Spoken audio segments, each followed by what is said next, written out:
ইলিশের পয়সা উসুল একটা রেসিপি হলো সর্ষে ইলিশ। এটা বানাতে যেমন সোজা আর খেতেও অনেক অনেক মজা হয়। যেদিন বাসায় রান্না করা হয় চেটে পুটে একদম পেট ভরে খাওয়া যায়। তো এটা রান্না করার জন্য আমি প্রথমে 1 চামচ সরষা ভালো করে ধুয়ে পাটায় নিয়ে নিয়েছি। তারপর 3 টা কাঁচামরিচ আর একটুখানি লবণ দিয়ে বেটে নিচ্ছি। এতে করে কিন্তু সরষাটা তিতা হবে না। এই ট্রিক্সটা ফলো করলে সর্ষে ইলিশ কখনোই তিতা লাগবে না। তারপরে হচ্ছে 2 টা বড় সাইজের পেঁয়াজ এভাবে পাটায় বেটে নিচ্ছি। তারপর সরষেটা যেটা বেটে রেখেছিলাম সেটা পানি দিয়ে গোলা করে নিয়ে আমি ছাঁকনি দিয়ে খোসাটা আলাদা করে নিচ্ছি। এতে করে ঝোলটা খুব সফট হবে, স্মুথ হবে।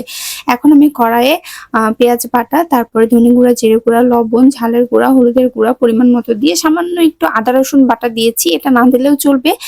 ইলিশ মাছে যত কম মসলা ব্যবহার করা যায় ততই ভালো। তারপরে যে সরিষার তেল দিয়ে একটুখানি কষিয়ে নিয়ে সর্ষের যে পানিটা অর্ধেক দিয়ে আরেকটু কষিয়ে নেব। তারপরে মাছগুলোকে উল্টে পাল্টে 2-1 মিনিটের মতো কষিয়ে বাকি সর্ষের পানিটা দিয়ে অল্প পরিমাণ পানি দিয়ে ঝোলের পানিটা একদম দিয়ে দিব।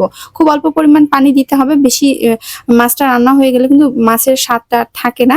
তো হওয়ার 5 মিনিট আগে একটু কাঁচা সরিষার তেল আর 2 টা কাঁচামরিচ দিয়ে নামিয়ে ফেলবো। আপনারা যেরকম ঘনত্বে খেতে চান সেরকম ঘনত্বে নামিয়ে ফেলবেন। আর এভাবে রান্না করলে কিন্তু সর্ষে ইলিশ খুবই মজা হয় খেতে। এভাবে একবার ট্রাই করে দেখতে পারেন।